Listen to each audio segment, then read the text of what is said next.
Olá, criptomaníacos! No vídeo de hoje, vamos converter piadas em dinheiro. Piadas em milhões de dólares. Como isso é possível? O seu amiguinho vendido, o seu amiguinho mão de alface, justifica a entrada em bear market, para ele nós entramos no ciclo de baixa, devido ao famoso ciclo de 4 anos. Portanto, em cada ciclo, o Bitcoin faz os mesmos movimentos.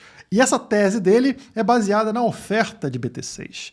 A partir do halving, que acontece a cada 4 anos, temos uma redução na oferta de Bitcoin. E isso geraria, portanto, uma explosão de preço. Afinal, se a demanda se mantém pelo menos igual e a oferta é reduzida, o preço sobe. Mas qual o impacto dos halvings agora que 93% dos Bitcoins já foram minerados? Quase toda a oferta de Bitcoins já entrou no mercado. Será que a oferta ainda é dominante nessa contínua briga entre compradores e vendedores, ou nós estamos passando agora para um mercado dominado pela demanda? E que, portanto, é atrelada a ciclos de atividade econômica. Quando a economia começa a crescer, aí sim, ativos disparam de preço, incluindo o próprio Bitcoin. Se essa hipótese estiver correta, vamos transformar risadinhas em dinheiro. Portanto, deixa o like para ajudar o canal a espalhar esse tipo de análise complexa que vocês encontram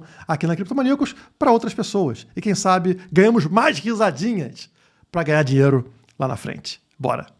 Para explicar melhor essa hipótese para vocês, vou começar pelo meu gráfico semanal que está na tela, com aquela linda linha verde, a média de 50, que é o fundo do poço ao longo desse ciclo desde 2023. Sempre encosta na linha verde e volta a subir, e agora não está sendo diferente. A linha verde está posicionada em 103 cravado, o preço nesse momento está em 103.400. É importante fechar a semana, portanto, acima de 103 mil dólares. A semana fecha no domingo. Até aí, tudo que vocês já conhecem, né? Toda a estrutura está mantida. Mas eu quero agregar para vocês uma outra média muito famosa, a famosa média de 200. Então vamos trazer aqui, na configuração deste gráfico, a média de 200 semanas. Cadê ela? Está aqui, ó, a vermelhinha para vocês, que é a média de 200 semanas. Uma média longa, como vocês sabem. E para que eu estou trazendo esta média aqui no gráfico?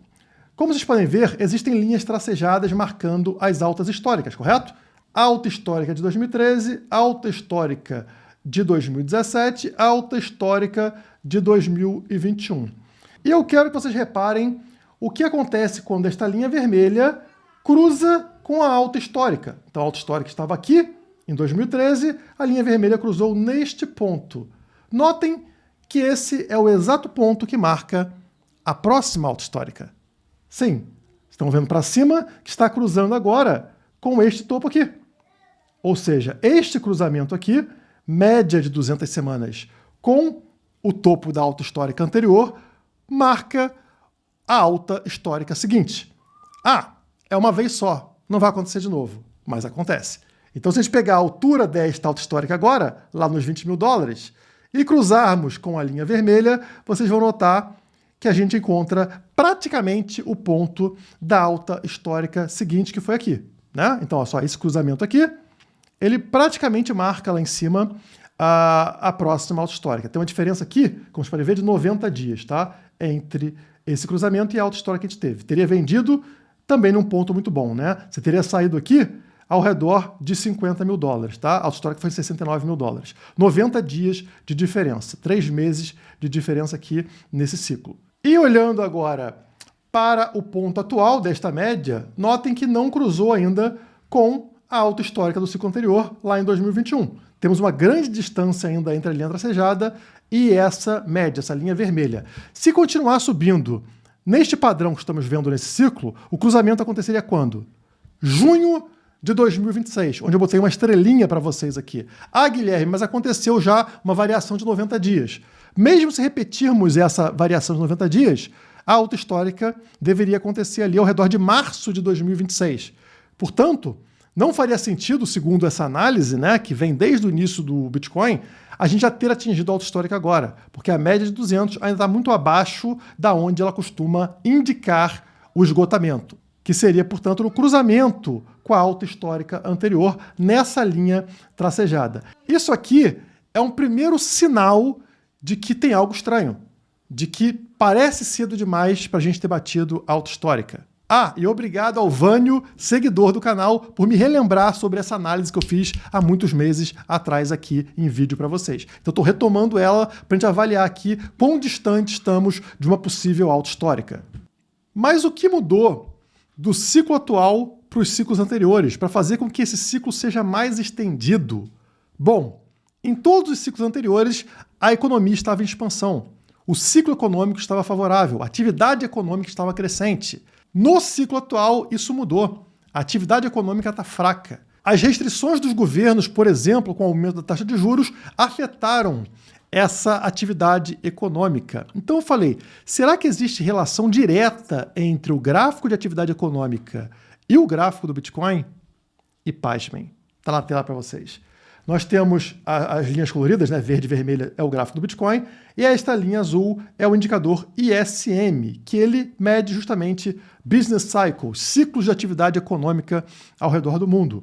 E eles são perfeitamente encaixados com os ciclos do Bitcoin. Quando a atividade econômica sobe e atinge um pico, também atingimos o mesmo pico no preço do BTC. Estão marcados aqui nessa linha vertical na cor amarela, né? Então isso aconteceu em 2013, aconteceu em 2017, pico com pico, e também vale, né, com vale, ou seja, quando é bear market economicamente, é bear market para o Bitcoin.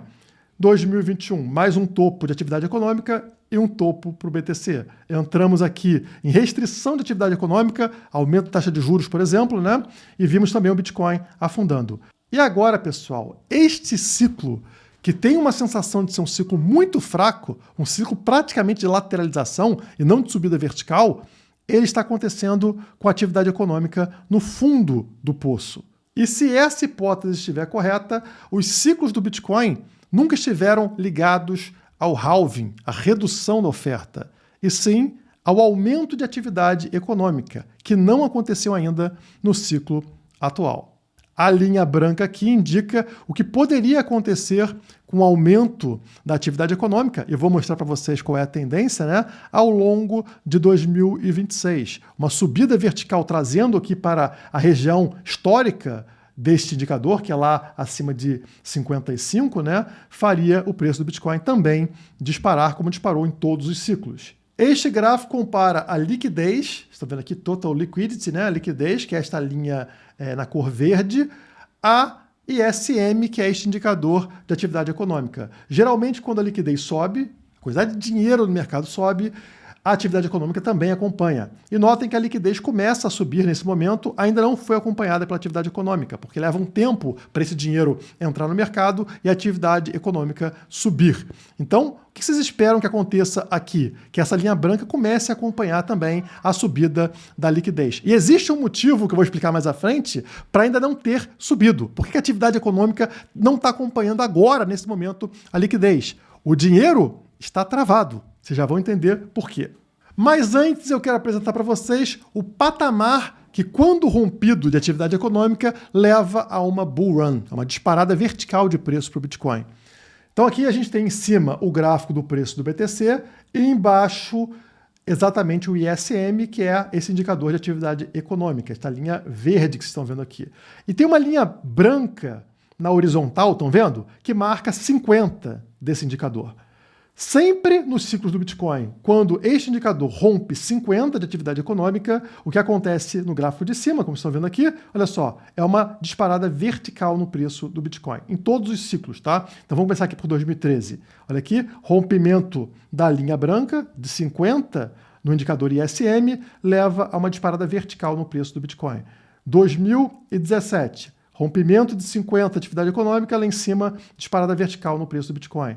2020, rompimento da linha branca, né, no 50, disparada de preço para o Bitcoin. E onde estamos agora? Estamos entre 48 e 49 nesse indicador, abaixo de 50. E abaixo de 50 é retração de atividade econômica. A atividade econômica está ruim. Não rompemos ainda este patamar que foi o divisor de águas em ciclos anteriores. E como podem ver aqui no gráfico, em outubro, esse indicador estava em 48,7, abaixo de 50, algo ainda negativo, como vem sendo negativo há muito tempo, né? Estamos falando aqui desde, Olha só, pessoal, muito tempo. Desde fevereiro desse ano está abaixo de 50. Então são vários meses aqui de retração econômica, mas olha aqui o forecast, né, a previsão para os meses seguintes. Em dezembro, a previsão é de 51. A atividade econômica está em 48, ela vai subir para 51 em dezembro. Acima de 50, que como vimos é o gatilho para a disparada vertical do Bitcoin. E março de 2026 sobe para 52 pontos. E junho de 2026 sobe para 53 pontos. E setembro de 2026, 54 pontos. Atividade econômica crescente. Essa é a estimativa. Essa é a previsão para esse indicador. Mas lembra que eu falei que apesar da liquidez subir, esse dinheiro não está entrando no mercado e por isso a atividade econômica não está refletindo o aumento de liquidez? Por que isso está acontecendo? Por algo chamado TGA, Treasury General Account. O que é isso aqui? Traduzindo de forma ampla para vocês, é como se fosse a conta bancária do governo. TGA é isso. E vocês estão vendo aqui o TGA, a conta bancária do governo, disparando. Eles tinham aqui um alvo em 850 bilhões e já passou. E passou verticalmente disso. Que legal! O governo está cheio de dinheiro em caixa, né? Qual é o problema? Ele não pode usar. Esse dinheiro não tem como fluir para a economia, para a atividade econômica, porque o governo americano está em shutdown, está paralisado, como vocês sabem. Foi fechado, está paralisado. O governo está travado. O dinheiro do governo está travado. Então está sendo acumulado este valor e não está indo para onde deveria ir. Só que essa paralisação vai acabar alguma hora. Da última vez que isso aconteceu, acho que em 2018, foram 34 dias de paralisação. Quanto tempo vai durar essa? Não sei. Talvez no máximo até dezembro eles vão ter que acabar a paralisação e todo esse dinheiro que está aqui represado em conta bancária do governo vai fluir de uma vez só para dentro do mercado.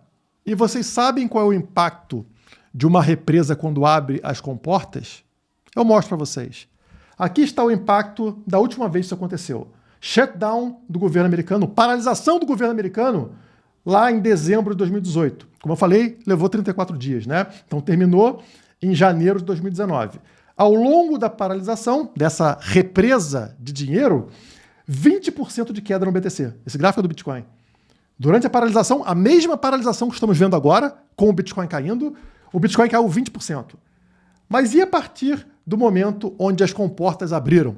Onde acabou o shutdown do governo americano? O Bitcoin subiu 300%. 300% na sequência. Todo esse dinheiro represado entrou no mercado, ajudando o Bitcoin a ter uma subida, uma valorização de 300% na sequência. Agora, esse shutdown do governo americano, que está acontecendo agora, essa paralisação, fez o Bitcoin cair os mesmos 20%. Mais precisamente, 22%. O mesmo tamanho de queda. E continuamos em shutdown.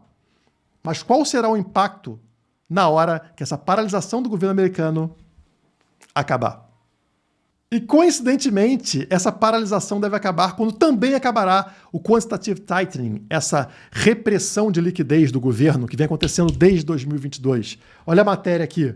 Fed vai encerrar redução do balanço patrimonial, o QT, de 6,6 trilhões em 1º de dezembro. A torneirinha do Fed, que estava fechada até agora, vai começar a abrir a partir de 1º de dezembro. Então temos fim do shutdown, liberando todo aquele dinheiro que está em conta de governo, junto com o fim do QT, que estava restringindo a liquidez. Olha só o fluxo de dinheiro, o fluxo que estamos vendo para dentro da economia. Aí hoje vem a seguinte notícia. Olha aqui, hoje, pessoal, 7 de novembro, tá vendo? Acabou de sair, ó, atualizado 10 horas atrás. Vamos traduzir português para vocês aqui? Vamos ver se o Google me ajuda aqui a traduzir isso. Vamos lá, traduz para português aí. Tá lá, Williams do Fed. Esse aqui é o responsável do Fed em Nova York. O Fed pode em breve precisar expandir o balanço patrimonial para necessidades de liquidez. Então não é só acabar com o QT, é começar o QE. Que é ativamente aumentar liquidez. O governo começar a comprar tudo que existe no mercado para jogar dinheiro para dentro do mercado. Então não é somente uma comporta da represa que está sendo aberta. São 3. 3 comportas no mesmo momento. Fim do shutdown, fim da paralisação do governo, permitindo ao governo usar todo esse dinheiro acumulado, finalmente jogando na economia. Fim do quantitative tightening, fim do QT e início do QE. Tudo no mesmo momento, tudo ali na proximidade das mesmas semanas, né? E aí eu olho para o gráfico mensal e é isso que eu vejo. Vocês estão vendo aí 4 círculos na cor amarela, mostrando os 4 pontos onde o Bitcoin recuou para a linha vermelha, para a média de 10 meses, que marcou o melhor momento de compra do Bitcoin. Ele, em momento nenhum, fechou um mês abaixo dessa linha que está posicionada atualmente em 102.435. No momento, o preço do Bitcoin está em 103.851. Está subindo rápido, né? Enquanto eu faço o vídeo aqui. Mas que interessante, pessoal. As coisas parecem encaixar. Não sei se isso é de forma manipulada, mas é engraçado como se aprofundar no assunto te traz uma outra visão. Vocês sempre vão encontrar fundamentos nesse canal. Eu posso errar, mas eu erro baseado em dados, baseado em informações. Pode estar o mundo inteiro falando de ciclo de 4 anos e a data que vai acabar o ciclo, mas eu estou analisando aqui indicadores e notícias. E assim como os ciclos de 4 anos sempre aconteceram, os ciclos de atividade econômica também. Eles estão completamente alinhados aos topos do Bitcoin, topos e fundos do Bitcoin. E o ciclo de atividade econômica está dizendo que nós estamos no fundo, nós não estamos no topo. Deixa eu interromper o seu vídeo por 1 minuto para te dar uma dica. Se você possui criptomoedas, você tem um alvo nas suas costas. Pode ser até que o seu país hoje seja favorável às criptomoedas ou não cobre impostos sobre criptomoedas. Mas e amanhã? As leis mudam o tempo todo. Será que você gostaria dessas informações sendo vazadas por aí, como acontece com vários dados seus que estão no governo? E o problema é que quando você compra criptomoedas dentro de uma exchange, dentro de uma corretora, esses dados geralmente são compartilhados com as autoridades, com os governos. E a partir desse momento, você depende, digamos, da boa vontade ou da bondade desses políticos para que seus dados não sejam vazados e que você também não seja atacado, não seja considerado um criminoso futuramente, por exemplo, com a proibição do Bitcoin na sua região. A forma que as pessoas evitam isso é no P2P. O que é P2P? Pessoa para pessoa. Por exemplo, digamos que o seu primo possua Bitcoin e você queira comprar Bitcoin. A melhor forma é comprando diretamente do seu primo. Ninguém está envolvido nisso, não tem terceiros envolvidos. É como você fazer uma transação com um papel moeda. Você vai lá, entrega dinheiro para ele e ele deposita Bitcoin na sua carteira privada, sua carteira pessoal. Ninguém fica sabendo disso, segurança total. O problema é, você tem tantos primos, tantos amigos assim que possuem criptomoedas? Não. E aí você não consegue realizar essa transação. E se existisse uma empresa que conecta essas pessoas interessadas? É isso que faz a Spike to Spike. Ela conecta pessoas que querem fazer transações no P2P, adicionando uma camada de segurança, que é a camada ali da arbitragem, né? Eles estão ali no meio para assegurar que você não vai ser passado para trás por essa outra pessoa que está do outro lado. Então, se você tem interesse em fazer esse tipo de negociação, conte com a Spike to Spike para manter a sua privacidade. O link na descrição te dá 20% de desconto. E os fundos desse ciclo têm um estranho comportamento. A cada fundo subimos 25 mil dólares. O primeiro fundo do ciclo bateu em 25 mil dólares, o segundo fundo em 50 mil dólares, o terceiro fundo em 75 mil dólares e esse quarto fundo 100 mil dólares. Então estamos subindo aqui 25 mil dólares por fundo. Tomara que esse também seja um fundo e que o próximo fundo esteja em 125 mil dólares. Eu espero que um vídeo como esse te ajude a agir racionalmente, deixando a emoção de lado. Vocês vão ver a grande maioria nesse momento completamente em pânico, como aconteceu em todos os fundos ao longo desse ciclo. Porque o povão não consegue conectar essa quantidade de informações. Eu estou juntando aqui ISM, que é um indicador de ciclo econômico. Eu estou analisando aqui tendências de QT e QE do Fed. Estou verificando os suportes mais relevantes nos principais indicadores, como a média de 10 no mensal, como a média de 50 no semanal. E não é fácil cruzar todas essas informações para fazer uma análise racional sobre a situação de mercado. Sem isso, você é muito mais propenso a ouvir uma gritaria ao redor e sair correndo. Por sinal, se você tem mais de R$1 milhão de patrimônio, chegou a hora de profissionalizar a gestão do seu patrimônio. Não dá mais para ficar escutando pessoas por aí para decidir se vai comprar ou se vai vender criptomoedas. Você precisa construir um planejamento financeiro não só olhando para o mercado cripto, mas para todos os outros mercados, para equilibrar o seu patrimônio, porque dependendo do seu momento, não vale a pena ficar 100% em BTC, por exemplo, você precisa se proteger em determinados momentos, mas também pensar em outras coisas, como autocustódia e sucessão. Quem vai receber e como vai receber os seus bitcoins, o seu patrimônio lá na frente? Tudo isso é feito pelo time da Outside, primeira consultoria cripto do Brasil. O link para outside.com está aqui e também está na descrição desse vídeo. Esperamos vocês por lá. Por hoje é só, muito obrigado e um bom final de semana para vocês.